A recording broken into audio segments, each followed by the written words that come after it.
नमस्कार देवियों और साथियों, आप सभी का स्वागत है डिफेंस इंस्टीट्यूट के यूट्यूब चैनल पर। यूपी पुलिस कांस्टेबल के लिए जो प्रैक्टिस सेट की सीरीज़ चल रही थी, इसी प्रैक्टिस सेट में आज हम लोग नए सेट के साथ में हाजिर हैं। और आज का जो प्रैक्टिस सेट है 34 है बच्चों।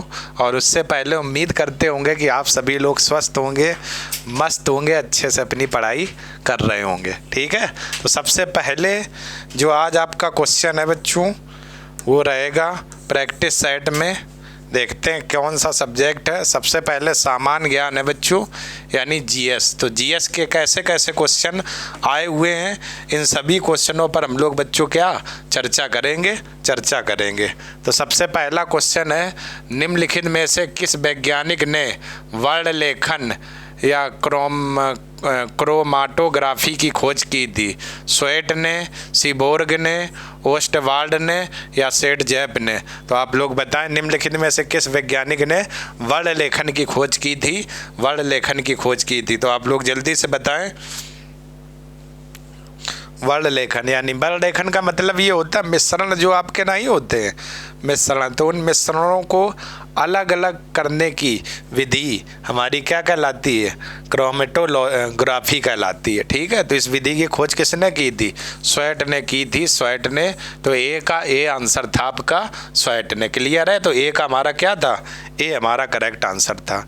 अगला, जल में कैल्शियम कार्बोनेट का विलयन है समांगी मिश्रण, विषमांगी, स्थिरक्वाची मिश्रण, इनमें से कोई नहीं। तो आप लोग बताएं, जल में जो कैल्शियम कार्बोनेट का विलयन है, ये किस प्रकार का मिश्रण है?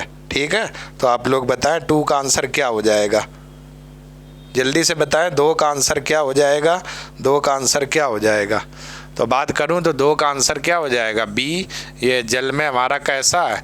विषमांगी मिश्रण का उदाहरण है, विषमांगी मिश्रण। ठीक है, तो इसका जो आंसर हो जाएगा आपका बी हो जाएगा। अगला, दूसरा गोलमेज सम्मेलन कब हुआ था? 31 में, 29 में, 50 में, 40 में? तो गोलमेज सम्मेलन का मतलब लंदन में 3 गोलमेज सम्मेलन बुलाए गए थे, बैठकें बुलाई गई थी अंग्रेजों के द्वारा। तो वही वो पूछ रहा कि जो दूसरा गोलमेज सम्मेलन हुआ था, ये बच्चों हुआ कब था? तो आपको पता है कि कब हुआ था? 1931 में। ठीक है, पहला कब हुआ था? तो पहला आपका हुआ था 1930 में। तो 30-31 क्रम से है। तीसरा कब हुआ था? 30-31, तीसरा हुआ था 1932 में। तो ऐसे ये क्रम से बच्चों सम्मेलन है। तो कब हुआ था? 31 में। अगला, किस अनुच्छेद के तहत समान नागरिक संहिता का उल्लेख किया गया है? 41, 43, 44, 42? मतलब एक समान सिविल संहिता। ठीक है, विवाह के नियम एक समान हो, वसीयत के नियम एक समान हो, पूरे देश में सभी के नियम लगभग एक समान रहे। तो ये किस आर्टिकल में ये बात कही गई है? और मोस्ट इम्पॉर्टेंट बच्चों वो आर्टिकल है, आर्टिकल क्या? 44। और ये हमेशा पूछा जाता है, मोस्ट इम्पॉर्टेंट रहेगा आर्टिकल 44। ठीक है, तो आर्टिकल 44 में आपका एक समान सिविल संहिता का क्या मिलता है? उल्लेख मिलता है। तो आप लोग विशेष ध्यान रखनागा आर्टिकल 44 में। ठीक है, अगला, शौकत अली और मोहम्मद अली बंधुओं द्वारा भारत में किस आंदोलन का नेतृत्व किया गया था? बहिष्कार आंदोलन, भारत छोड़ो, दिल्ली चलो, खिलाफत आंदोलन? ठीक है, तो आप लोग बताएं, सबसे पहले किस आंदोलन का क्या बहिष्कार किया गया था? किस आंदोलन का? शौकत अली और मोहम्मद अली बंधुओं द्वारा किसका? तो ये बच्चों जो किया गया था किस आंदोलन का? खिलाफत आंदोलन। खिलाफत ये हुआ कब था? 1919 से लेकर के 22 तक इस खिलाफत आंदोलन, 24 मान लो, 24 तक इस खिलाफत आंदोलन की शुरुआत की गई थी। भारत छोड़ो आंदोलन, अंग्रेजों भारत छोड़ो, ये कब हुआ था? 8 अगस्त 1942। 8 अगस्त 1942। ठीक है, दिल्ली चलो आंदोलन या दिल्ली आंदोलन, ये आपका हुआ था 1940 में। ठीक है, तो आप लोग ध्यान रखना, इसका आंसर क्या हो जाएगा? डी हमारा करेक्ट आंसर हो जाएगा। अगला, भारत और चीन के बीच सीमा रेखा का नाम क्या है? 24वीं समांतर रेखा, डूरंड, मैकमोहन, रेड क्लिफ। तो आप लोग बताएं भारत और चीन के मध्य में कौन सी सीमा रेखा है? जो कौन सी सीमा रेखा है? तो भारत और चीन के मध्य में बच्चों कौन सी है? मैकमोहन है, मैकमोहन रेखा, मैकमोहन। तो भारत और चीन के मध्य मैकमोहन। रेड क्लिफ किसके किसके मध्य है? भारत और पाकिस्तान के मध्य, भारत और पाकिस्तान के मध्य, भारत और पाकिस्तान के मध्य कौन सी है? रेड क्लिफ है, रेड क्लिफ है। ठीक है। डूरंड रेखा किसके किसके मध्य है? पाक और अफगानिस्तान के मध्य कौन सी रेखा है? डूरंड रेखा, डूरंड रेखा। क्लियर है? तो 6 का जो आंसर था हमारा क्या था? सी बच्चों करेक्ट आंसर था। अगला, हैदराबाद स्थित 4 मीनार का निर्माण कराया था? इब्राहिम आदिल शाह ने, कुली कुतुब शाह ने, निजाम शाह ने, खान ने, जहां लोधी ने। तो आप लोग बताया हैदराबाद में एक मीनार स्थित है, 4 मीनार, और इस 4 मीनार का जो निर्माण बच्चों कराया था वो किसने कराया था? किसने कराया था? तो इस 4 मीनार का निर्माण कुली कुतुब शाह ने। तो 7 का जो आंसर था क्या हो जाएगा? बी हमारा हो जाएगा। कुली कुतुब शाह ने इस मीनार का क्या निर्माण कराया हुआ था। ठीक है। तो आप लोग ध्यान रखना, कब कराया था? 1591 के करीब इस मीनार का निर्माण कराया था कुली कुतुब शाह ने, कुली कुतुब शाह ने। तो आप लोग विशेष ध्यान रखना, 7 का जो आंसर हो जाएगा क्या? बी हो जाएगा, बी। अगला, भारत के स्वतंत्रता के समय ब्रिटेन के सम्राट कौन थे? जेम्स प्रथम, जेम्स द्वितीय, जॉर्ज पंचम, जॉर्ज फर्स्ट। तो भारत को जब स्वतंत्रता मिली हुई थी तो आप लोग बताइए उस समय ब्रिटेन के जो सम्राट थे वो कौन थे? जेम्स प्रथम थे, द्वितीय थे, या पंचम थे, या जॉर्ज फर्स्ट थे? भारत को स्वतंत्रता मिली कब थी? 15 अगस्त 1947 को देश आज़ाद हुआ था, 15 अगस्त 1947 को। तो उस समय जो ब्रिटेन के जो सम्राट हुए थे वो कौन थे? George first, George first. तो आंसर आपका 8 का क्या था बच्चों? डी हमारा करेक्ट आंसर था, डी हमारा करेक्ट आंसर था, करेक्ट आंसर।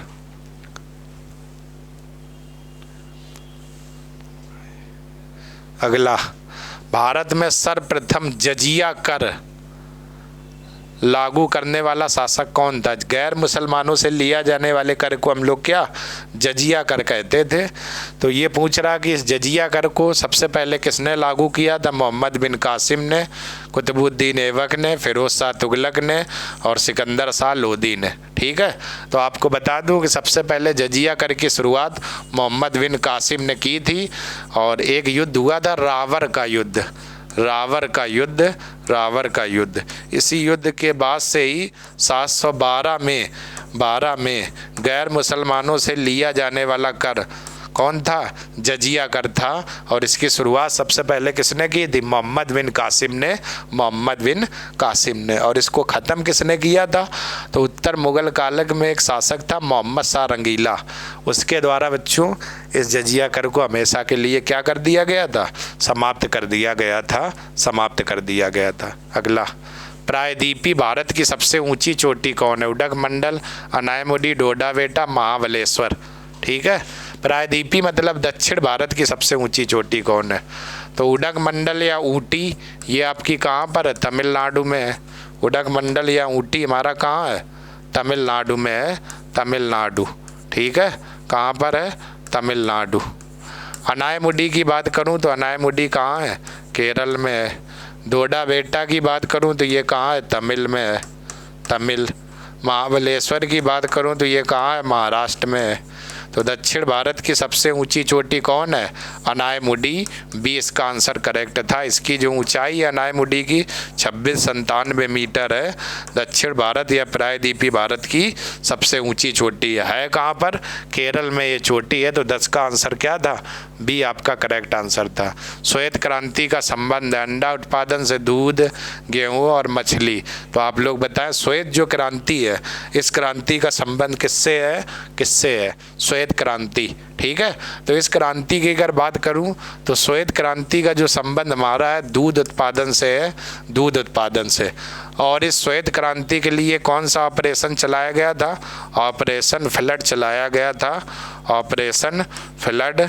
ठीक है। जो दूध उत्पादन से संबंधित है, दूध उत्पादन से संबंधित है। तो आप लोग ध्यान रखना ध्यान रखना, दूध उत्पादन से। अंडा से अगर बात करूं तो अंडा से कौन सी क्रांति है? रजत क्रांति है, रजत क्रांति है, रजत क्रांति है, रजत। तो रजत क्रांति किस उत्पादन से? अंडा से संबंधित क्रांति है रजत क्रांति। ठीक है बच्चों, तो आप लोग ध्यान रखना, रजत क्रांति। ठीक है, तो आप लोग विषय ध्यान रखिएगा। क्वेश्चन अगला, भारत का सबसे विस्तृत प्रांगण वाला बंदरगाह कौन सा है?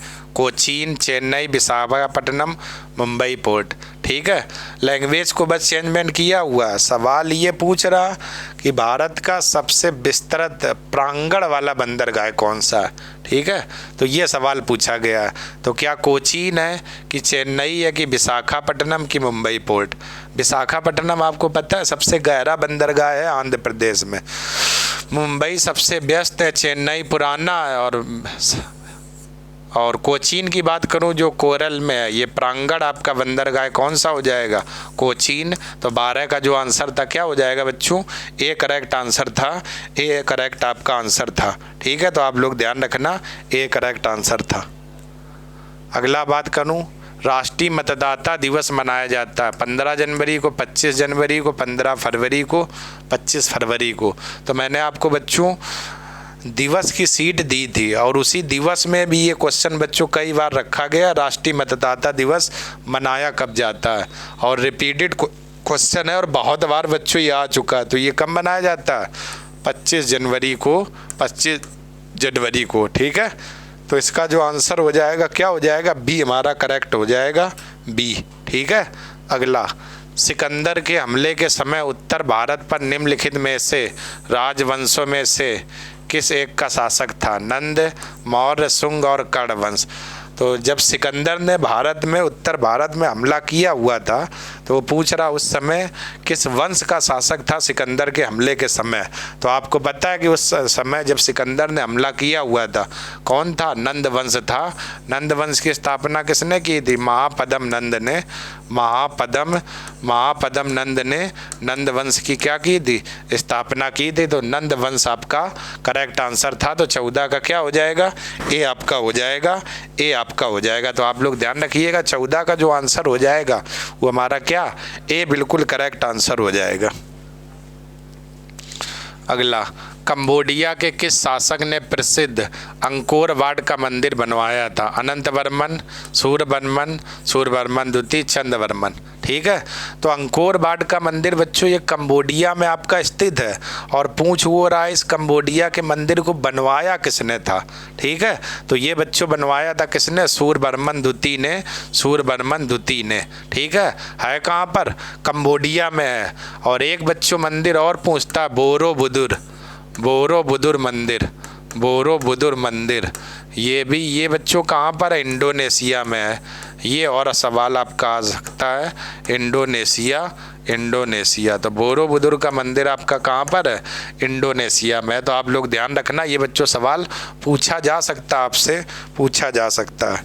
ठीक है, अगला यहाँ भरना है, अटलांटिक महासागर को प्रशांत महासागर से जोड़ती है।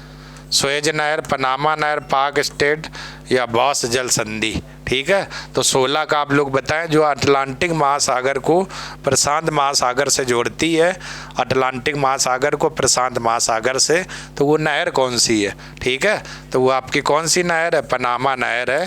पनामा नहर अटलांटिक महासागर को प्रशांत महासागर से जोड़ती है। सुएज नहर ये किसे जोड़ती है? भूमध्य सागर को लाल सागर से, भूमध्य सागर को लाल सागर से, भूमध्य सागर को लाल सागर से, लाल सागर से क्या जोड़ती है? सुएज नहर जोड़ती है। तो 16 का जो आंसर आपका था क्या हो जाएगा? बी आपका बिल्कुल बच्चों करेक्ट आंसर था, करेक्ट आंसर था। ठीक है, अगला, कंप्यूटर हार्डवेयर जो सिलिकॉन से बनता है, आंकड़ों को बहुत अधिक मात्रा में भंडार में रख सकता, क्या कहलाता? डिस्क, चिप, चुंबकीय टेप। अब आपको पता है सिलिकॉन से जो हार्डवेयर बनाया जाता है और ये आंकड़ों को बहुत अधिक भंडार मात्रा में भर के रखता है। ठीक है। तो दिमाग वाला क्वेश्चन था। और आपको पता है ये काम कौन, चिपी तो करता है। जितने भी आंकड़े होते हैं सब आप स्टोर चिपी में तो करते हो। चिप का प्रयोग किया जाता है भंडारण के लिए, ठीक है, क्योंकि लैंग्वेज को घुमाया हुआ आपका अकल चेक कर रहा था। तो ऐसे क्वेश्चनों में अकल ही बच्चों चेक की जाती है, ठीक है। अगर इसके बाद भी अगर आप लोगों ने गलत किया होगा तो कहना ही फिर क्या आपकी, तो फिर बातें अलग निराली ही है फिर तो। अरावली और विंध्याचल के बीच कौन सा पठार स्थित है? कर्नाटक का, छोटा नागपुर, मालवा और बघेलखंड का। तो अरावली पर्वत और एक विंध्याचल पर्वत है बच्चों, ठीक है। और वो पूछ रहा है इन पर्वतों के मध्य में कौन सा पठार स्थित है, तो आप लोग बताएं। अरावली और विंध्याचल पर्वत। अरावली पर्वत है कहाँ? राजस्थान में है आपका, राजस्थान में। अरावली पर्वत कहाँ है? राजस्थान में। विंध्याचल पर्वत की बात करूँ तो ये कहाँ पर है? एमपी में है। और इनके बीच कौन सा पठार है? मालवा का पठार है, मालवा का पठार है। तो आप लोग ध्यान रखना 18 का जो आंसर था बच्चों क्या था? सी था, सी। अरावली की सबसे ऊंची चोटी कौन सी आपको पता होगी? गुरु शिखर। गुरु शिखर अरावली पर्वत की सबसे ऊंची चोटी है। ऊंचाई कितनी है? 1722 मीटर। 1722 मीटर गुरु शिखर की क्या है? ऊंचाई है, ऊंचाई है। तो आप लोग विशेष बच्चों ध्यान रखिएगा। अगला, जीवाणु जो दलहनी फसलों की जड़ में निवास करते हैं वो क्या कहलाते हैं? राइजोबियम, एजेटोबैक्टर, बलेस्ट्रीडियम और स्यूडोमोनास, ठीक है। यानी दाल वाली जो फसलें होती दलहनी, उन फसलों में जो जीवाणु निवास करते हैं उनको हम लोग क्या कहते हैं? तो आपको पता होगा वो जो जीवाणु होता है दलहनी फसलों में राइजोबियम या राइजोपस आपका जीवाणु होता है। और यही दलहनी फसलों की पौधों की जड़ में क्या निवास करता है? निवास करता है। तो आप इसका आंसर आपका ये हो जाएगा। अगला, क्षेत्रफल की दृष्टि से सबसे बड़ी झील है, बड़ा नहीं सबसे बड़ी झील है, बैकाल झील, मिशिगन, अरल सागर, कैस्पियन सागर। तो एरिया के अनुसार बच्चों ये पूछ रहा है कि सबसे बड़ी झील कौन सी है। एरिया के अनुसार, वैसे नहीं पूछा है, एरिया के अनुसार इस झील को पूछा हुआ है। तो एरिया यानी क्षेत्रफल के अनुसार अगर बात करूँ तो सबसे जो बड़ी आपकी झील मानी जाती है तो वो बात करूँ तो वो कौन सी है? कैस्पियन सागर है, कैस्पियन सागर, ठीक है। एक तो ये सबसे बड़ी झील है। और बात करूं कैस्पियन सागर तो ये विश्व की खारे पानी की भी झील है, विश्व की खारे पानी की भी झील है। खारे पानी की क्या है? खारे पानी की झील और है, ठीक है। कौन सी? कैस्पियन सागर, ठीक है। बैकाल झील की बात करूं तो ये आपकी कहाँ पर है? रूस में है। और रूस में खास बात क्या है? विश्व की सबसे गहरी झील है, गहरी झील है, गहरी झील है, ठीक है। कैसी झील है? गहरी झील है, ठीक है। मिशिगन की अगर बात करूं तो मिशिगन ये आपकी झील है कहाँ पर? यूएसए में है। और कनाडा की 5 महान झीलों में से मिशिगन झील आपकी एक आती है। क्लियर रहेगा। तो 20 का बच्चों क्या? डी आपका करेक्ट आंसर था, डी करेक्ट आंसर था। अगला, वेनेजुएला की मुद्रा क्या है? कुजेरियो, रियाल, पेसो, बोलिवियर या गुआरानी। तो आप लोग बताएं वेनेजुएला की जो मुद्रा है वो मुद्रा है क्या? तो वेनेजुएला की मुद्रा क्या है? Bolivar, Bolivar. तो 21 का जो आंसर था आपका क्या था? सी करेक्ट आंसर था। बोलिवर वेनेजुएला की क्या है? मुद्रा है, ठीक है। बाल्टिक राज्य में कौन से देश शामिल नहीं है? एस्टोनिया, लाटविया, लिथुआनिया, पोलैंड, ठीक है। तो आप बताएं बाल्टिक जो राज्य में ये तीनों देश आते हैं, एस्टोनिया, लातविया, लिथुआनिया, पोलैंड आपका बाल्टिक राज्य में नहीं शामिल है। तो 22 का जो आंसर था वो क्या था? डी हमारा करेक्ट आंसर था, डी करेक्ट आंसर था, पोलैंड नहीं आता। तो आप लोग विशेष ध्यान रखना। सेरिब्रम मस्तिष्क के किस भाग में पाया जाता है? पश्च मस्तिष्क, अग्र मस्तिष्क, मध्य मस्तिष्क, इनमें से कोई नहीं। कि सेरिब्रम, ठीक है, ये मस्तिष्क से भाग में एक सेरिब्रम यहाँ पर पार्ट पाया जाता है। तो वही वो पूछ रहा कि ये जो सेरिब्रम है ये किस भाग में पाया जाता है। तो 23 का आप लोग आंसर बताएं जल्दी से, क्या हो जाएगा? 23 की अगर बात करूं तो सेरिब्रम ये किस में पाया जाता है? अग्र मस्तिष्क में, अग्र मस्तिष्क में, ठीक है। तो 23 का जो बच्चों हमारा आंसर हो जाएगा क्या हो जाएगा? बी हमारा हो जाएगा। अगला, किस अनुच्छेद में बजट शब्द का उल्लेख है? अनुच्छेद 112, अनुच्छेद 265, अनुच्छेद 267 या किसी में भी नहीं। तो आप लोग बताएं भाई, बजट शब्द का जो उल्लेख है वो पूछ रहा किस अनुच्छेद में है। ठीक है, अनुच्छेद 112, 265, 266 या किसी में भी नहीं। तो आप लोग बताएं कोई ऐसा आर्टिकल है जिसमें बजट शब्द का क्या उल्लेख किया गया है, बताएं जल्दी से बताएं। तो इसका जो आंसर हो जाएगा वो क्या हो जाएगा, इनमें से कोई नहीं, इनमें से कोई नहीं। ठीक है, क्योंकि बजट कहीं शब्द का उल्लेख दिया नहीं गया। 112 में बजट की जगह वित्तीय विवरण लिखा हुआ है, वित्तीय विवरण। ठीक है, बजट नहीं लिखा हुआ है। तो बहुत अच्छा ये क्वेश्चन था, बहुत लोगों ने 112 भी किया होगा। तो इसका जो आंसर था क्या था, डी करेक्ट आंसर था। 24 का क्या था बच्चों, डी करेक्ट आंसर था। ठीक है, अगला, छऊ किस राज्य का लोक नृत्य है। छऊ उत्तराखंड का, गोवा का, झारखंड, आंध्र प्रदेश। तो आप लोग बताएं छऊ जो है वो किस राज्य का लोक नृत्य है। और मैंने आपको लोक नृत्य वाला अगर चैप्टर पढ़ाया होगा तो उसमें मैंने बताया भी होगा, छऊ के बारे में लिखवाया भी होगा कि छऊ जो लोक नृत्य है ये हमारा किस राज्य का है, झारखंड का, झारखंड का। तो छऊ आपका किस राज्य का, झारखंड का है। तो आप लोग विशेष ध्यान रखना, छऊ जो लोक नृत्य है वो किसका है, झारखंड का। तो आप लोग विशेष बच्चों याद रखिएगा। ठीक है,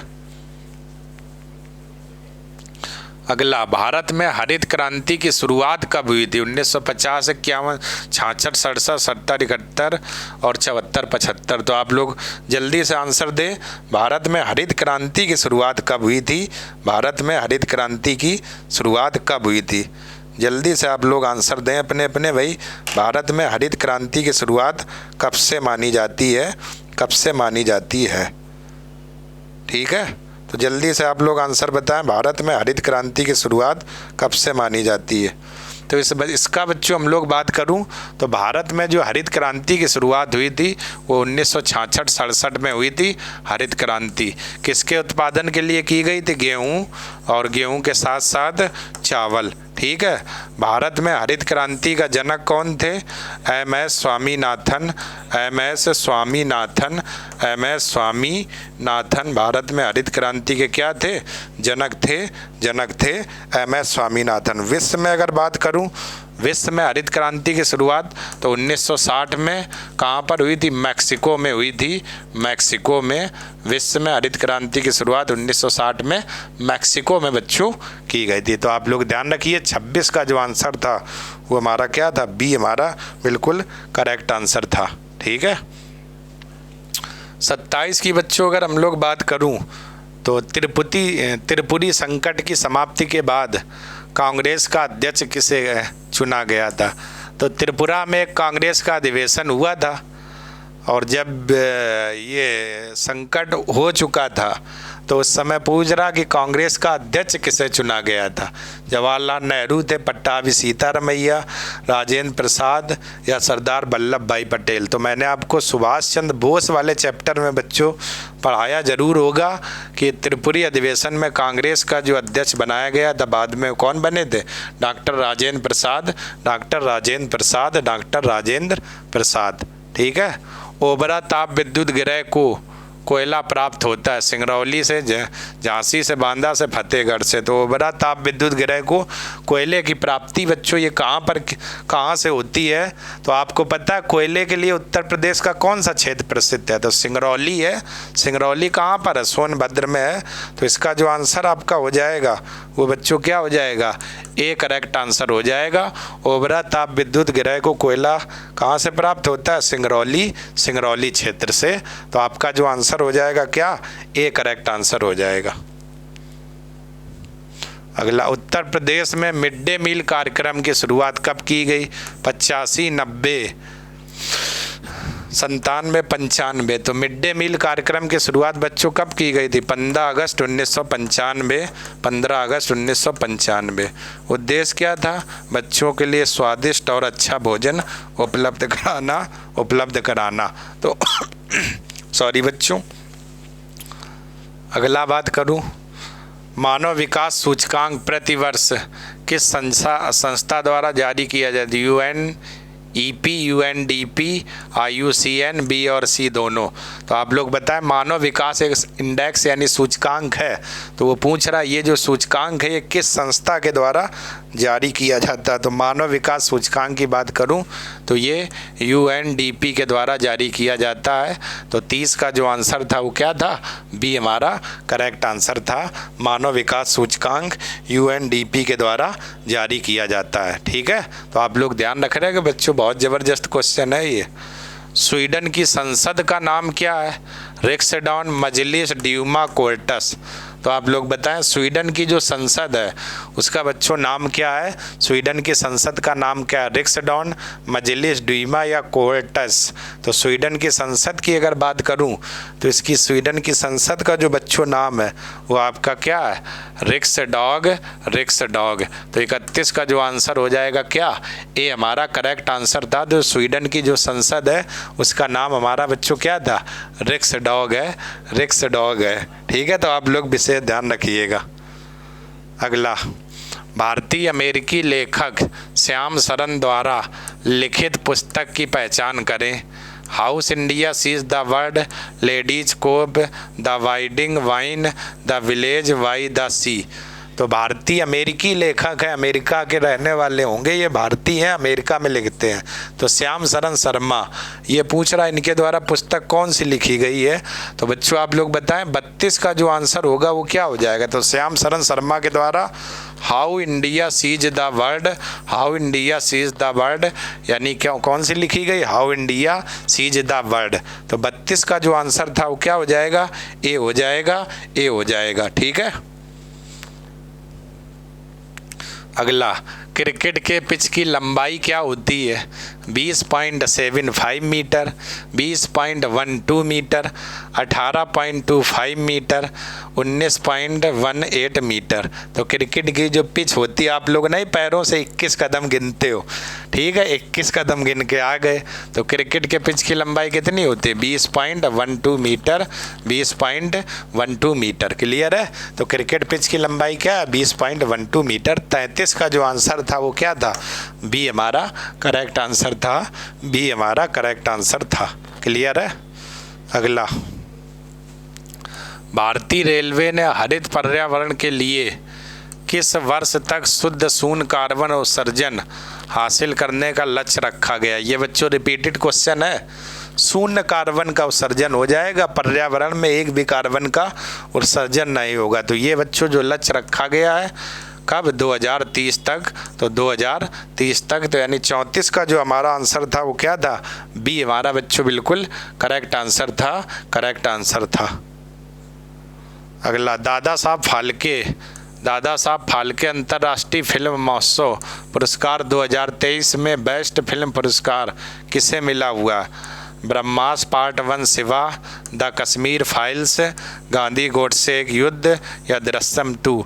तो दादा साहब फाल्के अंतर्राष्ट्रीय फिल्म महोत्सव पुरस्कार 2023 में बेस्ट फिल्म पुरस्कार जो दिया गया है बच्चों, इस बार बात करूं तो ये दिया गया है द कश्मीर फाइल्स मूवी थी ये, द कश्मीर फाइल्स। तो 35 का जो आंसर था क्या था, बी था आपका। ठीक है, अगला, संयुक्त अरब अमीरात के उपराष्ट्रपति राशिद अल मखदूम ने अल मिनहाद शहर का नाम बदलकर नया नाम क्या रखा, हिंद शहर, सिंह शहर, मिनाज शहर, पाक शहर। तो ये नाम क्या रखा हुआ है, हिंद शहर। ये संयुक्त अरब अमीरात के क्या उपराष्ट्रपति हैं, इन्होंने नाम बदलकर इसका क्या रखा हुआ है, हिंद शहर रखा हुआ है। ठीक है, अगला, भारत का दूसरा सबसे लंबा केबल स्थित 8 लेन जुआरी ब्रिज कहाँ खुला हुआ है। केबल से ये मतलब ब्रिज बना हुआ केबल, वो भी कितने लेन का, 8 लेन का। ब्रिज का नाम क्या, जुआरी ब्रिज है। तो ये कहाँ बच्चों दूसरा सबसे लंबा खुला हुआ है, केरल में, गोवा में, गुजरात में, बिहार में। तो ये बच्चों आपका कहाँ पर खुला हुआ है, गोवा में। तो 37 का जो आंसर हमारा था वो क्या था, बी हमारा करेक्ट आंसर था। गोवा में ये खुला हुआ है, गोवा में। ठीक है, अगला, 26 जनवरी 2023 को गणतंत्र दिवस की कौन सी वर्षगांठ मनाई गई है, ठीक है। तो ये तो बच्चों लेटेस्ट ही क्वेश्चन आया हुआ, अभी 26 जनवरी आई हुई थी। तो पूछ रहा गणतंत्र दिवस की कौन सी 26 जनवरी को वर्षगांठ मनाई गई है। तो आपको पता है ये कौन सी थी, 74वीं वर्षगांठ, 74वीं वर्षगांठ। तो इसका जो 38 का जो आंसर था वो हमारा क्या बच्चों, सी बिल्कुल करेक्ट आंसर था। 38 का क्या, सी, 74वीं वर्षगांठ मनाई गई है, 74वीं वर्षगांठ मनाई गई है। ठीक है। तो आप लोग अगला हम लोग बात करूं, ठीक है। तो विश्व में इंटरनेट के जनक के रूप में किसे माना जाता है, यानी विश्व में इंटरनेट का जो जनक है वो किसे माना जाता है। तो वो विस्टन शेर्प को, या चार्ल्स बेबेज को, बिल गेट्स को, सीमोर क्रे को। तो ये विस्टन शेर्प को विश्व में इंटरनेट का क्या जनक माना जाता है, जनक माना जाता है। तो आप लोग ध्यान रखिए, विस्टन शेर्प को, चार्ल्स बेबेज को कंप्यूटर का जनक माना जाता है। ठीक है। अगला हम लोग बात करूं, यहाँ भरना, वाहन चलाना या ड्राइविंग कोई अपराध नहीं है बिना हॉर्न के, बिना इमोबिलाइजर के, या बिना हेलमेट के, या बिना साइलेंसर के। तो आप लोग बताएं भाई, वाहन चलाना, ड्राइविंग करना कोई अपराध नहीं है, कौन सा अपराध नहीं है। ठीक है। तो इसमें हम लोग बताऊं, बिना हेलमेट के, बिना हेलमेट के। तो 40 का आपका क्या, सी हो जाएगा, ये अपराध में नहीं माना जाता है। तो बिना हेलमेट के आप वाहन चलाओ या ड्राइविंग करो तो इसको अपराध की श्रेणी में नहीं माना जाता है। तो आप लोग ध्यान रखना बच्चों। ठीक है। अगला बच्चों हम लोग बात करूं, तो अगला आप लोग देख लो, अगला जो हमारा आ गया है सामान हिंदी के लिए है। तो हिंदी की जो आपको क्लास कराएंगे वो हमारे हिंदी वाले सर कराएंगे, और हिंदी वाले सर हमारे आ चुके हैं। तो अगला आपको सामान हिंदी के लिए बच्चों क्लास देखनी है, और हिंदी में ये कुछ क्वेश्चन है जो आपको हमारे हिंदी वाले सर कराएंगे। तो आप लोग बने रहिए, कहीं जाने की ज़रूरत है नहीं बच्चों। ठीक है। और कोई भी समस्या अगर आपको आती है क्वेश्चनों में भी, कहीं पर भी, ठीक, तो आप लोग अपने अपने कमेंट किया करें और अपने अपने आंसर भी बताया करें। ठीक है। क्वेश्चन आप देख लो, लगभग वही जितने भी जीएस या हिंदी या जो भी सब्जेक्ट चल रहे हैं, बार बार रिपीटेड तौर पर बच्चों वो क्वेश्चन आते रहते हैं। ठीक है।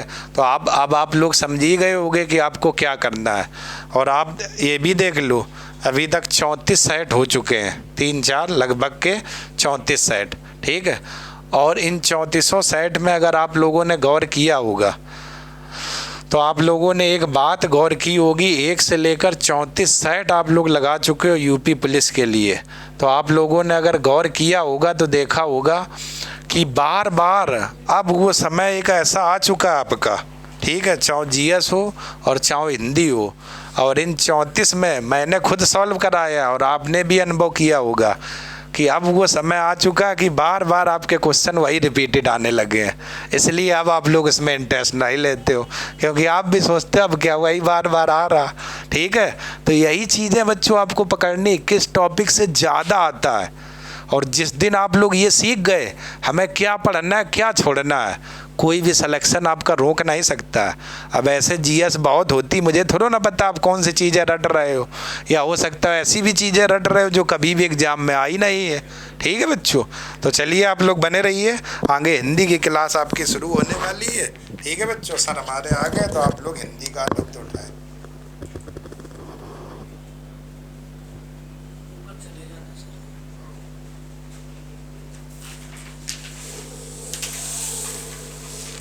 दोस्तों नमस्कार। जैसा कि आप सभी लोग जानते हो कि आपको अभी जीएस सर पढ़ा रहे थे, आप लोग जीएस अच्छे से पढ़ रहे थे, है ना। जीएस पे आप लोग अच्छे से फोकस कर रहे हो, कोई दिक्कत नहीं आ रही है आपको, है ना, जीएस में। ठीक है। यस। तो चलिए आज अब हम लोग क्या हिंदी को कंप्लीट करेंगे। अब हम लोग हिंदी पे फोकस करेंगे। ठीक है। काय पे फोकस करेंगे, हिंदी पे फोकस करेंगे, है ना। चलिए देखते हैं, है ना। यस। कौन सा है पहला क्वेश्चन आपका, स्क्रीन पे आपको दिखाई दे रहा होगा। पहला क्वेश्चन कौन सा है। यस, पहला क्वेश्चन आपको दिखाई दे रहा है, हिंदी में मूलतः वर्णों की संख्या। चलिए आते हैं, जानते हैं हिंदी में मूलतः वर्णों की संख्या कितनी होती है। तो हिंदी में मूलतः वर्णों की संख्या कितनी होती है बेटा? ध्यान रखो, 52 वर्ड होते हैं। कैसे कैसे में होते हैं ये मैं एक आपको तस्वीर दिखा दूं क्या? यस बोलो, दिखा दो सर जी, तस्वीर दिखा दो। देखो स्वरों की संख्या, देखो स्वर तस्वीर दिखाने जा रहा हूँ, ध्यान से देखना। स्वरों की संख्या बोलते जाना बेटा। स्वरों की संख्या कितनी होती है? 11 स्वर होते हैं, ठीक है। यस, उसके बाद अयोगवाह वर्ण, कौन से? अयोगवाह वर्ण जिसे आप जानते हो, और अंग और आह होते हैं। अयोगवाह वर्णों की संख्या कितनी होती है? 0-2 होती है ना। स्पर्श व्यंजन आप लोग जानते हो, कौन से? स्पर्श व्यंजन की संख्या कितनी होती है आप जानते हो? इस स्पर्श व्यंजन की संख्या कितनी होती है जानते हो? स्पर्श व्यंजन की संख्या 25 होती है, आप जानते हो कितनी? 25 होती है ना। अंतस्थ व्यंजन कौन से बेटा? अंतस्थ व्यंजन की संख्या आप लोग जानते हो, अंतस्थ व्यंजन की संख्या 4 होती है।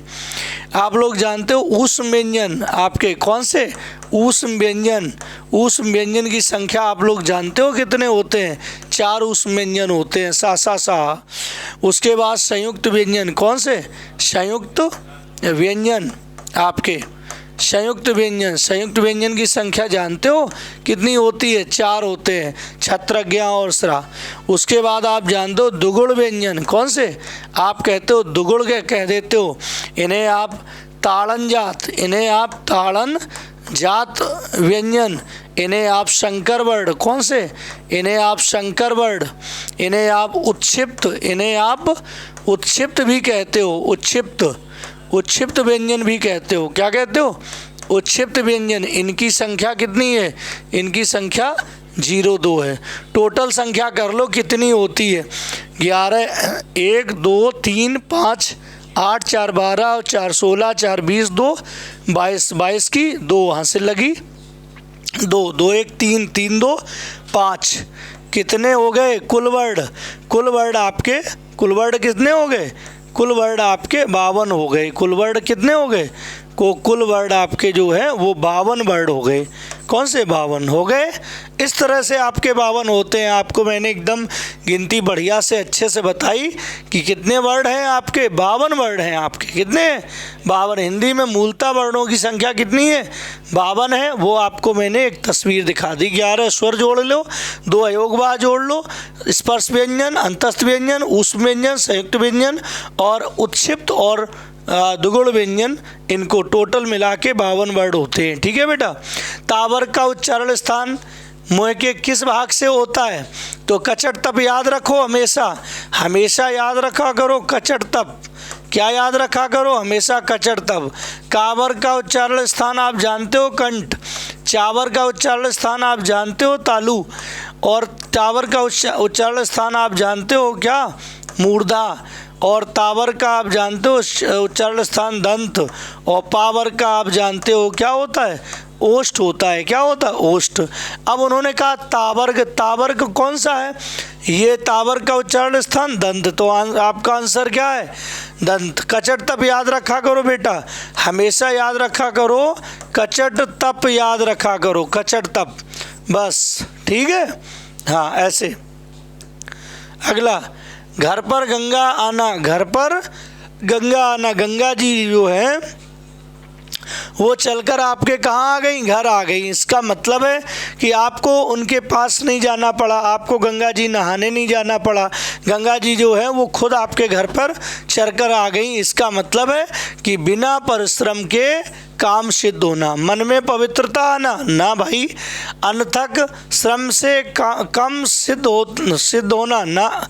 अच्छा, मनचाही वस्तु मिलना, ये भी नहीं है। बिना श्रम के काम सिद्ध होना। घर पर गंगा का आना, इसका मतलब बिना श्रम के काम सिद्ध होना आपका ये होगा। अंशुमाली शब्द का पर्यायवाची कौन सा है? कौन सा? अंशुमाली किसे कहते हैं आप जानते हो? अंशुमालू हम कहते हैं किसे? सूर्य को कहते हैं। सूर्य के और पर्यायवाची बताओ सर जी। सूर्य के और पर्यायवाची हैं कौन सा? दिनकर, दिवाकर, प्रभाकर, कौन से? प्रभाकर, है ना, प्रभाकर कह सकते हो। दिनकर, इसे आप हंस, रवि, रवि माने सूर्य, हंस माने सूर्य, आदित्य, कौन सा? आप जानते हो आदित्य, आदित्य भी कह सकते हो, है ना। ये सभी आपके जो पर्यायवाची हैं किसके हैं? सूर्य के हैं। दिनकर कह दो, दिवाकर कह दो, प्रभाकर कह दो, हंस कह दो, रवि कह दो, आदित्य कह दो, है ना। अंशु वाली जो क्वेश्चन में दिया है आप ये भी लिख सकते हैं, लिख सकते हैं, हाँ। अच्छा, हाथी के कौन से हो सकते हैं? आप हस्ती लिख सकते हो, कौन सा? हस्ती। आप कुंजर लिख सकते हो, कौन सा? कुंजर। आप गयंद लिख सकते हो, है ना। आप मतंग लिख सकते हो, है ना। आप गजेंद्र लिख सकते हो, कौन सा? गजेंद्र, है ना। ये आपके जो है, चाहे कुंजर, गयंद, गयंद है, ये गयंद है, ये आपका मतंग है, गजेंद्र है, कुंजर है, हस्ती है, हाथी है, कुंभी आ जाता है। ये सब आपके किसके? हाथी के। सांप के बता दो, उरग हो जाएगा, भुजंग हो जाएगा, क्या हो जाएगा? भुजंग। नाग हो जाएगा, है ना, क्या हो जाएगा? नाग। आप नाग कह सकते हो, है ना। पन्नग कह सकते हो, है ना, पन्नग, है ना। ये सभी आपके सांप के हो जाएंगे। चंद्रमा के बता दो सर जी, किसके? चंद्रमा के। आप चंद्रमा के जानते हो, इंदु कहते हैं, क्या कहते हैं? इंदु बोल सकते हो, है ना। चंद्र बोल सकते हो, है ना। हिमांशु बोल सकते हो, क्या? हिमांशु। सुधांशु बोल सकते हो, क्या? सुधांशु, सुधांशु, है ना। हिमांशु। मयंक बोल सकते हो, मयंक, क्या? मयंक बोल सकते हो, है ना। मृगांक। ससधर एक बढ़िया वर्ड होता है, कौन सा? ससधर, ससधर। राकापति, कौन सा? राकापति बोल सकते हो, है ना। रजनीश बोल सकते हो, रजनी बोल सकते हो, रजनी, तो रजनीश बोलोगे, रजनी नहीं, रजनीश, है ना। यस, है ना। ये सभी किसके हैं? चंद्रमा के पर्यायवाची हुए, है ना। यस, हिमांशु और सुधांशु बोल सकते हो, है ना। और चंद्र, इंदु, मयंक, ससधर, राकापति और रजनीश, ये सभी किसके हैं? चंद्रमा के। कला, कलाधर, कला, है ना, ये भी बोल सकते हो, ठीक है। अच्छा, अगला देखो, अगला है अभिशाप का। अभिशाप का विलोम शब्द चाहिए, तो अभिशाप का विलोम शब्द क्या होता है? वरदान होता है ना। यस, अभिशाप का वरदान होता है, तो ये आपका फोर्थ ऑप्शन हो जाएगा इसका, है ना। जंगल में लगने वाली आग, जो जंगल में लगने वाली आग होती है, जंगल को हम एक शब्द और कहते हैं, एक वर्ड होता है दाव। दाव माने होता है जंगल, और अनल माने आप जानते हो, अनल माने होता है क्या? आग, है ना। तो जंगल की आग मतलब उसी को हम लोग बोलते हैं दावा नल। क्या बोलते हैं? दावा नल। क्या बोलते हैं? दावा नल। तो जंगल में लगने वाली आग दावा नल। दावा नल कहाँ है? ये ऑप्शन है आपका, है ना। जठरानल नहीं है, जठराग्नि। कौन सा है? जठराग्नि है, जठराग्नि, जठराग्नि। पेट में लगने वाली आग, है ना। ऐसे आ जाए, पेट में है लगने वाली आग। तो पेट में जो आग लगती है, भूख लगती है, पेट में लगने वाली आग। यदि पेट में लगने वाली आग की बात है तो आपका आंसर जठराग्नि है। जंगल में लगने वाली आग है तो आपका दावानल है ना। समुद्र में लगने वाली आग है तो उसे हम लोग क्या कहते हैं? बड़वाग्नि। क्या बोलते हैं? बड़वाग्नि। समुद्र में लगने वाली आग, लगने वाली आग, है ना। ऐसे सब तरह की होती है ना। अच्छा, अगला नेक्स्ट देखो, नमक मिर्च। कौन सा? नमक मिर्च होगा। इसमें आपको बताना है कि कौन सा आपका कौन सा होगा इसमें समास? नमक मिर्च, बोलो नमक मिर्च। इसमें क्या होता है नमक मिर्च में? इसमें दोनों जो होती हैं वो आपकी संज्ञाएं ही होती हैं, है ना। नमक मिर्च हमने आपको बताया था, यहाँ लिखा है नमक और फिर लिखा है आपका मिर्च, है। ये एक पद, ये पूर्व पद है और ये आपका उत्तर पद है। पूर्व पद और उत्तर पद के बीच में कभी योजक चिन्ह लगा हो, कौन सा? योजक चिन्ह कभी भी लगा हो, आप कह दो भैया इसमें द्वंद्व समास है। कौन सा? द्वंद्व समास है। और उसकी पहचान है समास विग्रह करने पर। क्या करने पर? समास विग्रह करने पर। समास विग्रह करने पर यदि समास विग्रह करने पर आ जाए क्या? अथवा आ जाए, या आपका या आ जाए, क्या या आ जाए, तथा आ जाए, और एवं आ जाए, और आ जाए। यदि ये आ जाए, यदि, है ना, यदि ये आ जाए, ध्यान रखो, तो हमेशा आपका जो होता है वो कौन सा होता है? वो आपका कौन सा? आपका द्वंद्व समास होता है। कौन सा? द्वंद्व समास होता है। यहाँ द्वंद्व लिखा है बेटा, ठीक है, द्वंद्व समास होता है। तो नमक मिर्च क्या कहोगे? इसका विग्रह करो नमक मिर्च का। नमक और मिर्च, नमक और मिर्च होता है, नमक और मिर्च, है ना। देखो और लगा तो नमक और मिर्च और आ गया, इसका मतलब है कि कौन सा? द्वंद्व समास है। कौन सा समास है? द्वंद्व समास है, नमक और मिर्च, है ना। इसके द्वंद्व समास के दोनों पद प्रधान होते हैं। द्वंद्व समास में पूछ ले तो आप बताना भैया दोनों पद प्रधान होते हैं, दोनों पद प्रधान होते हैं, इसके ध्यान रखना, दोनों पद प्रधान होते हैं, ठीक है, इसके दोनों पद प्रधान होते हैं, ये बात ध्यान रखना द्वंद्व समास के, ठीक है। हाँ, अगला, दिए गए विकल्पों में तत्सम शब्द का चयन करिए। तत्सम बताना है इसका, तो तत्सम शब्द कौन सा है? तत्सम इसमें गोधूम है, क्योंकि इसका तद्भव होता है गेहूँ। कौन सा? तद्भव इसका क्या होता है? गेहूँ इसका तद्भव है ना। गेहूँ तद्भव होता है, इसका गोधूम आपका जो है वो तत्सव है। पड़ोसी, बहू और शहीद ये आपके तद्भव हैं, गोधूम तत्सम शब्द है, ठीक है, इसका तद्भव होता है गेहूँ। अगला, दिए गए विकल्पों में तद्भव शब्द का चयन करिए। तद्भव, स्वामी तत्सम है, जलाशय तत्सम है, पुत्र भी तत्सम है, तद्भव है कौन सा? सियार जो है वो क्या है? सियार आपका तद्भव शब्द है। सियार क्या है? आपका तद्भव शब्द है सियार, ठीक है। नेक्स्ट, जब दो या दो से अधिक पद मिलकर एक नवीन शब्द की रचना करते हैं तो उसे क्या कहते हैं? जब दो या दो से अधिक पद, दो या दो से अधिक पद, दो या दो से अधिक पद, पद माने जानते हो? पद माने क्या होता है? पद माने होता है शब्द, और जब दो या दो से अधिक शब्द मिलते हैं तो हमेशा समास का निर्माण होता है। समास में शब्द और शब्दों का मिलन होता है, शब्द और शब्दों का मिलन होता है, जबकि संधि में वर्ण और वर्ण का मिलन होता है, वर्ण और वर्ण का मिलन। जब वर्ण और वर्ण मिलते हैं तो संधि होती है, जब शब्द और शब्द मिलते हैं तो समास होता है। क्या होता है? समास होता है, ध्यान रखो।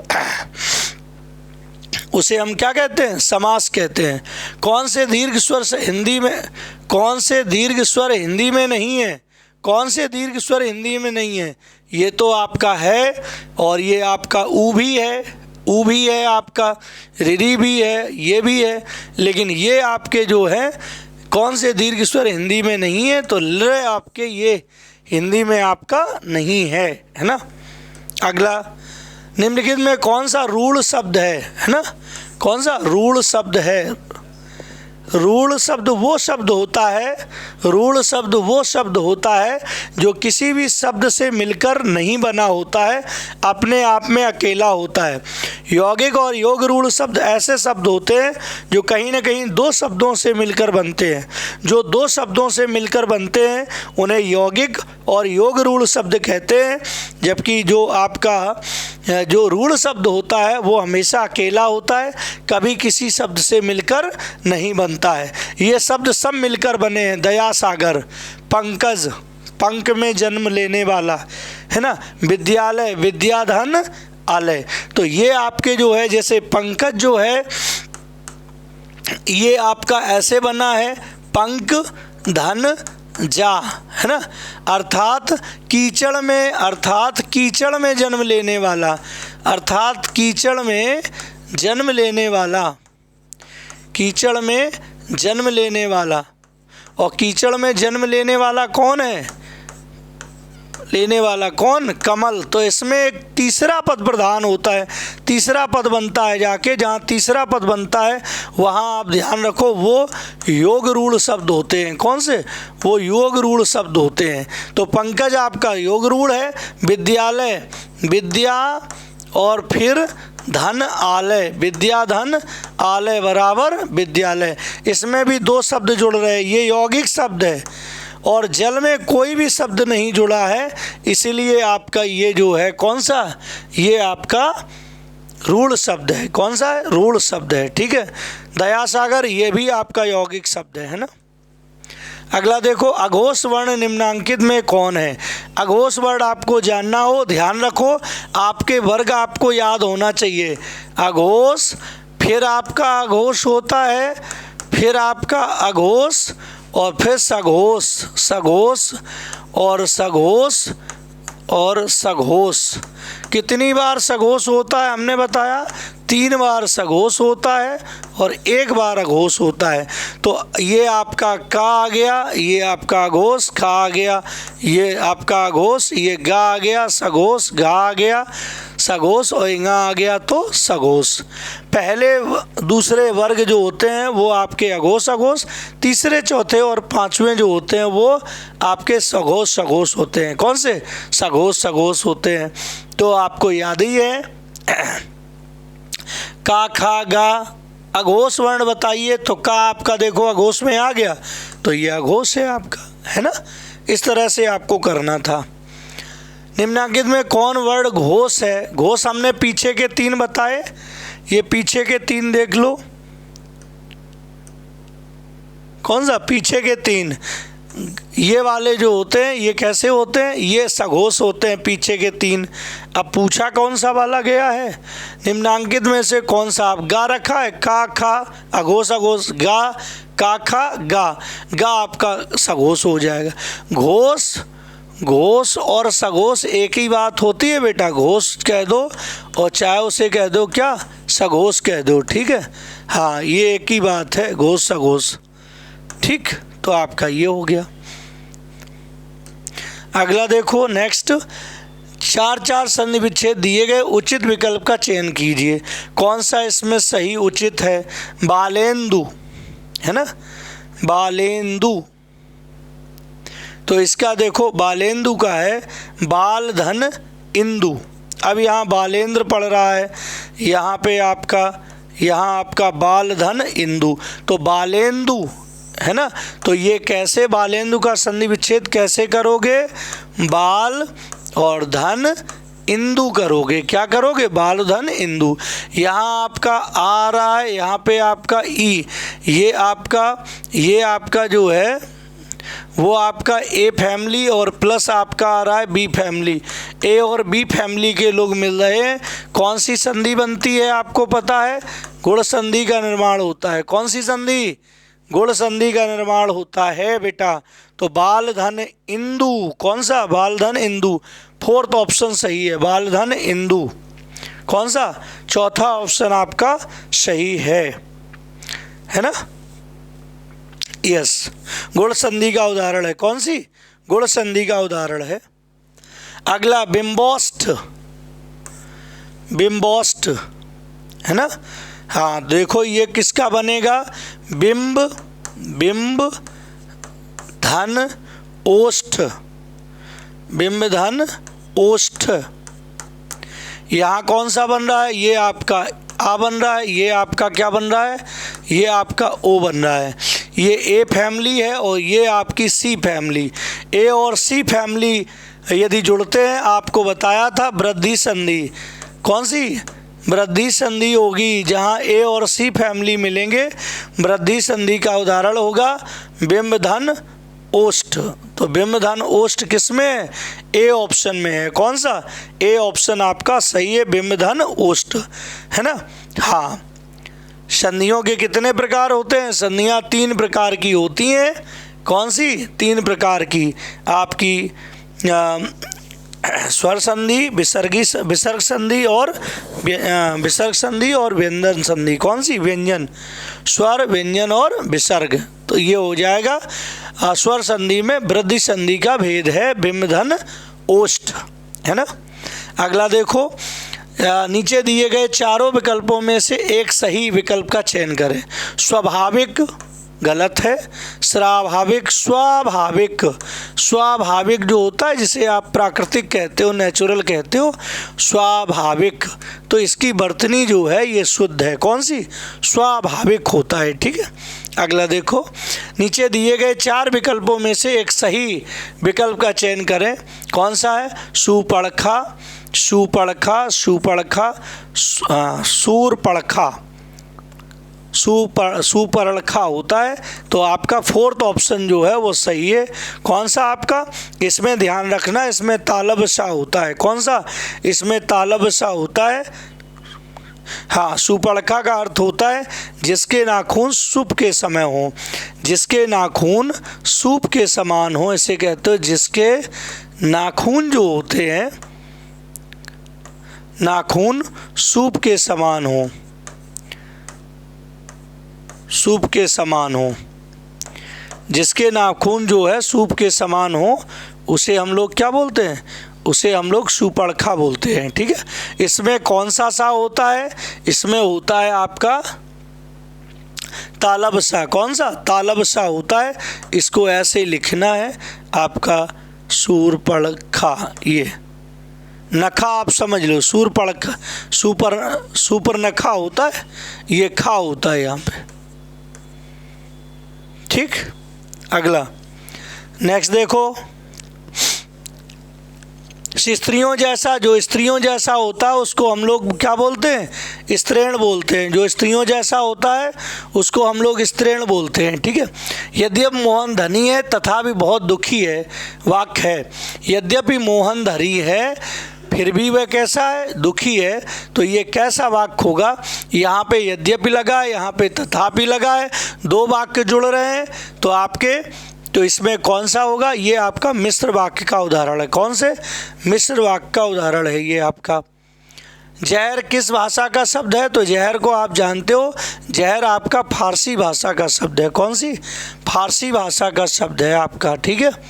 किस वाक्य में अधिकरण कारक है, किस कारक, अधिकरण कारक की पहचान जानते हो। हाँ, कर्ता कारक की पहचान, कर्ता कारक की पहचान जानते हो, ने। कर्म कारक की पहचान जानते हो, कर्म कारक की पहचान क्या होती, को। और करण कारक की क्या होती पहचान, से। क्या, से। संप्रदान की पहचान क्या होती है, संप्रदान, इसकी पहचान होती है को और के लिए, को और के लिए होता है ना। अच्छा, अपादान की पहचान, अपादान,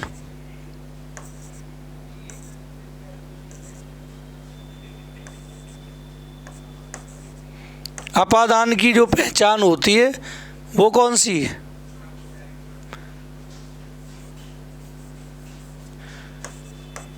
अपादान की पहचान होती है क्या, से, है ना। और संबंध की पहचान,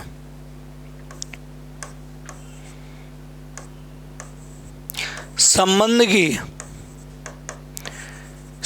की पहचान होती है कौन सी, का, की और के, है ना। और अधिकरण की पहचान क्या होती है, अधिकरण। अधिकरण की पहचान आपको पता है, विभक्ति चिन्ह लगे होते हैं में और पर। और संबोधन की आपको पहचान पता है, कौन सा, संबोधन। संबोधन की पहचान है क्या, हे, है ना, वो, और अरे, क्या अरे अजी, ऐसा होता है, अरे और अजी, ये संबोधन की पहचान। तो आपका यहाँ पे अधिकरण में मैं पर कहाँ लिखा है, ये भैया लिखा है, ये मैं पर लिखा हुआ है, ठीक है। मेज पर किताब रखी है ना। ये साड़ी बीच नारी है कि नारी बीच साड़ी है। अब साड़ी के बीच नारी है कि नारी के बीच साड़ी है। अब बताओ इसमें आपको क्या कंफर्म हो रहा है कि साड़ी के बीच नारी है कि नारी के बीच साड़ी। यारे हमें कोई कंफर्म नहीं हो रहा है, कोई भैया क्लियर नहीं हो रहा है। इसका मतलब इसमें तो संदेह है, इसमें तो संदेह की अवस्था है कि साड़ी के बीच नारी है कि नारी के बीच साड़ी है। इसका मतलब संदेह अलंकार है। कृष्ण भक्ति काव्य के कवि हैं, कृष्ण भक्त काव्य के कवि कौन हैं? केशवदास बिहारी। कौन से? नंददास जी हैं। कौन से? नंददास जी हैं, है ना, नंददास जी हैं ना। केशवदास और जो बिहारी हैं ये रीत काल के कवि हैं। कौन से? ये रीति काल के हैं। ये किस काल के हैं? रीत काल के कवि हैं। ये रीत काल के कवि यही हैं आपके, ठीक है। प्रत्येक प्रश्न में एक शब्द के विलोम शब्द स्वरूप 4 विकल्प दिए गए हैं, आपको सही विकल्प का चयन करना है। आवास, आवास का विलोम, आवास का गृह, प्रवास, ये, और आवास का प्रवास। प्रवास का मतलब होता है बाहर रहना, और आवास का मतलब होता है घर पर रहना, अपने आवास पे रहना। और प्रवास का मतलब होता है क्या? बाहर रहना। कहाँ? बाहर रहना। तो आवास का प्रवास हो सकता है, ठीक है। आवास के कई हमने बताए थे। पर्यायवाची घर है, आपको आलय भी बताया है, आपको निलय भी बताया गया है। क्या? निलय, आलय, घर, आलय, निलय, आगार, आगार, अयन, इसके पर्यायवाची सदन, इसका पर्यायवाची बेटा भवन, इसका पर्यायवाची आपका गृह, इसका पर्यायवाची आपका अयन, इसका पर्यायवाची, अयन तो हो चुका था ना, आयन कर दो इसका, गृह, इसका आयतन कर दो, आयतन, आयतन है ना, यस। आगार भी आप कह सकते हो, आगार, क्या? आगार है। ये सभी आपके आवास के पर्यायवाची है, ठीक है। अगला है अनुलोम। अनुलोम का विलोम इसमें दिया, अनुलोम का विलोम, या कभी ऑप्शन होता है प्रतिलोम, तो प्रतिलोम करते हैं, ठीक है, यस, ये आपका हो जाएगा। सही वर्तनी चुनिए। सही वर्तनी कौन सी है? इसमें सही शब्द तो दिया ही नहीं है। गांधी जो होता है उसको ऐसे लिखा जाता है, गांधी। गांधी इस तरह से शुद्ध होता है गांधी, तो गांधी को ऐसे करके लिखना, ठीक, गांधी, ये है ना। गांधी से को हमें इस तरीके से ही सही लिखना चाहिए। सही हमें क्या लिखना है? गांधी, है ना। हाँ,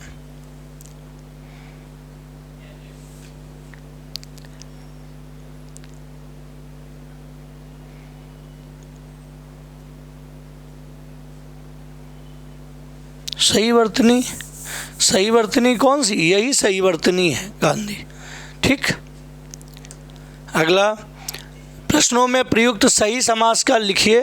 सही समास का नाम: नील वस्त्र, नील रत्न, नीला है जो रत्न, नीला है जो रत्न, नीला है जो रत्न, उसे क्या कह रहे हैं? नील रत्न। इसका मतलब इसमें बीच में समास विग्रह करने पर कभी भी आ जाए बेटा है जो, क्या आ जाए? है जो आ जाए समास विग्रह करने पर, के समान आ जाए, के समान आ जाए, है ना, है जिसकी आ जाए, है जिसकी, है ना, है जिसकी, के समान, है जो, है ना, रूपी आ जाए, क्या आ जाए? रूपी। यदि समास विग्रह करने पर ये शब्द आ जाए, समझ लो आपका कौन सा? कर्मधारय समास है। क्योंकि इसमें पहला पद विशेषण होता है और उत्तर पद इसमें विशेष होता है, प्रधान होता है। ठीक है, कर्मधारय समास में हमेशा ध्यान रखो उत्तर पद प्रधान होता है।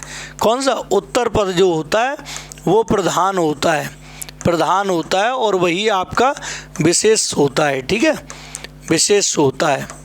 और जो इसका जो पूर्व पद है, वो पूर्व पद जो होता है वो ध्यान रखो वो गौड़ होता है। क्या होता है? वो गौड़ होता है, पूर्व पद गौड़ होता है इसका। गौड़ को हम कहते हैं क्या? विशेषण कहते हैं। गौड़ को क्या कहते हैं? गौड़ को हम विशेषण कहते हैं, है ना। यस। प्रश्नों में प्रयुक्त सही समास का नाम लिखिए। कर कमल। कर कमल, इसका मतलब कमल रूपी कर, कमल रूपी कर, कमल के समान कर, कमल के समान कर, है ना। कर कमल है, कर कमलों से, इसका मतलब कमल के समान कर। कर का मतलब हाथ, के समान आ गया कौन सा है? कर्मधारय है। कौन सा? महोत्सव शब्द में सही संधि का नाम लिखिए। महोत्सव, महाधन उत्सव, महाधन उत्सव। आ और प्लस ऊ। आ किस फैमिली का है? ए फैमिली और प्लस बी फैमिली। कौन सी संधि? गुण संधि हमने आपको बताई। कौन सी संधि? गुण संधि का उदाहरण है महाधन उत्सव बराबर महोत्सव, गुण संधि हो गई, है ना। बराबर महोत्सव, महाधन उत्सव बराबर महोत्सव, गुण संधि का उदाहरण हो गया, है ना। परीक्षा में चोरी मत करो, मत करो, मत ये आपका नहीं करो। मत का मतलब नहीं है, इसका मतलब निषेधवाचक वाक्य है। कैसा है? निषेधवाचक वाक्य है। शिव शब्दों के सही पर्यायवाची शब्द लिखिए। शिव शब्द का सही पर्यायवाची, तो ये आपका त्रिपुरारी होता है। कौन सा? त्रिपुरारी, त्रिपुरारी, है ना। महेश, महेश, है ना। आप कह देते हो, आप कह देते हो शशिधर, शशि को धारण करने वाले, चंद्रमा को धारण करने वाले क्या होते हैं? शशिधर। शशिधर किसे कहा जाता है? शशिधर आपका जो है वो कहा जाता है किसे? शंकर जी को कहा जाता है शशिधर। नीलकंठ किसे कहा जाता है? नीलकंठ, नीलकंठ। चंद्रशेखर, चंद्र पर जिसके, शिखा पर जिसके चंद्र है, चंद्रशेखर। क्या कहते हैं? चंद्रशेखर। चंद्रमौली किसे कहते हैं? चंद्रमौली, चंद्रमौली भी इन्हीं को कहा जाता है। चंद्रचूर्ण, चंद्रचूर्ण भी इन्हीं को कहा जाता है। चंद्रचूर्ण भी कहा जाता है, चंद्रचूर्ण इन्हीं को कहा जाता है, चंद्रचूर्ण, है ना। यस, तो आपका ए वाला है ना। पुंडरीक, ये कमल के पर्यायवाची हैं। किसके? कमल के। पुंडरीक कमल को कहा जाता है। अगला, अब देखो आपका पैसेज आ गया। क्या आ गया? पैसेज आ गया आपका। यह एक सच्चाई है कि निर्धनों और धनवानों दोनों में बेकार लोग होते हैं, यह सही बात है। और परिश्रमी निर्धन तथा कर्मशील धनवान भी होते हैं। परिश्रमी और परिश्रमी निर्धन तथा कर्मशील धनवान भी होते हैं, ऐसा नहीं है।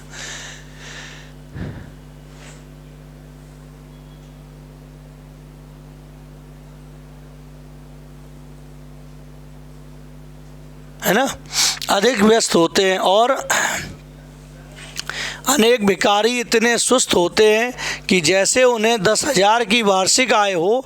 और कुछ अति भाग्यशाली लोग अपने उद्देश्यों से भी अधिक व्यस्त होते हैं।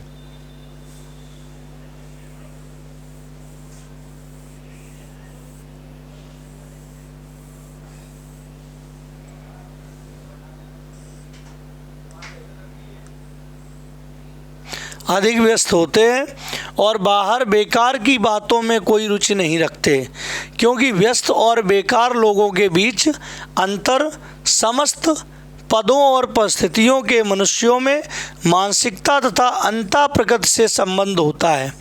अच्छा, संबद्ध होता है। अमीरों और गरीबों दोनों में एक ऐसा कर्मशील परिश्रमी वर्ग भी होता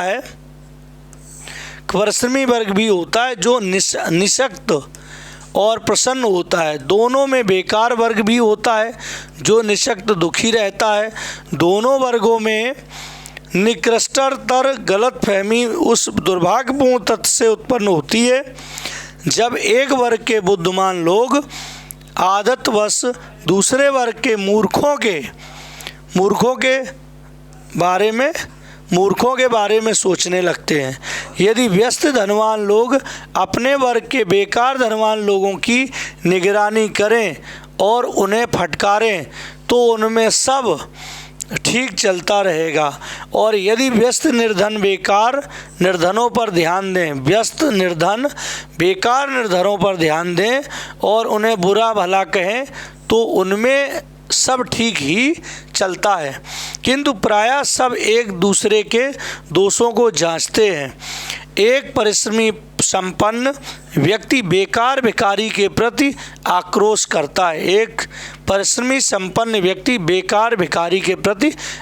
करता है तथा एक सुव्यवस्थित कार्यशील किंतु निर्धन व्यक्ति धनवानों के भोग विलास के प्रति अनुदार होता है। निर्धनों में कोई आचारहीन व्यक्ति ही धनवानों को अपना सहज शत्रु मानता है, और धनवानों में भी कोई लंपटर व्यक्ति ही निर्धनों के दोषों को गलतियों के लिए अपशब्द प्रयोग करता है। एक दूसरे पे हैं ये तो। अच्छा, अगला है परिश्रमी धनवान व्यक्ति भिखारी से चिढ़ता है क्योंकि। बताओ, परिश्रमी जो धनवान व्यक्ति होता है वो भिखारी से चिढ़ता है क्यों चिढ़ता है? परिश्रमी धनवान व्यक्ति भिखारी से चिढ़ता है क्योंकि वह भिक्षावृत्ति के अलावा कोई अन्य काम करने का प्रयास नहीं करता है ना। यस, इसीलिए चिढ़ता है क्योंकि ये परिश्रमी और धनवान व्यक्ति है, वह भिक्षावृत्ति के अलावा कोई अन्य काम करने का प्रयास नहीं करता है, इसीलिए चिढ़ता है। पहला ऑप्शन सही है। दूसरा देखो, मेहनती निर्धन मनुष्य को किस बात से चोट पहुंचती है? जो मेहनती और निर्धन व्यक्ति होता है उसे किस बात से चोट पहुंचती है? धनवानों द्वारा किया जाने वाला निर्धनों का शोषण देखकर, धनवानों के भोग विलास को देखकर। तो ध्यान रखो, मेहनती निर्धन व्यक्ति को धनवानों के भोग विलास को देखकर उन्हें चोट पहुंचती है ना। अगला देखो, धनवानों और निर्धनों में कौन से दो वर्ग होते हैं? धनवानों और निर्धनों में कौन से दो वर्ग होते हैं? तो धनवानों और निर्धनों में कर्मठ, परिश्रमी और बेकार वर्ग होते हैं। कौन सा? चौथा ऑप्शन सही है। अगला है ना। तो ये सारे क्वेश्चंस आपके जो है, अच्छा ये अभी कहाँ, धनवान और निर्धन के मध्य गलतफहमी उत्पन्न होने का मुख्य कारण क्या है? तो जब एक वर्ग के बुद्धिमान लोग दूसरे वर्ग के मूर्खों के बारे में सोचने लगते हैं। यस, जब लोग विद्वानों की निंदा करते हैं। पहला ऑप्शन 76 का कौन सा? पहला ऑप्शन आप लोगों ने किया होगा, है ना। यस, अगला देखो, नेक्स्ट अगला जा रहा है, व्यस्त शब्द का उपयुक्त विलोम क्या होगा? व्यस्त, कोई व्यस्त व्यक्ति है ना, उसका उपयुक्त विलोम क्या होगा? अव्यस्त। जो व्यस्त ना हो वो होता है अव्यस्त, हो जाता है विलोम शब्द इसका, है ना। अगला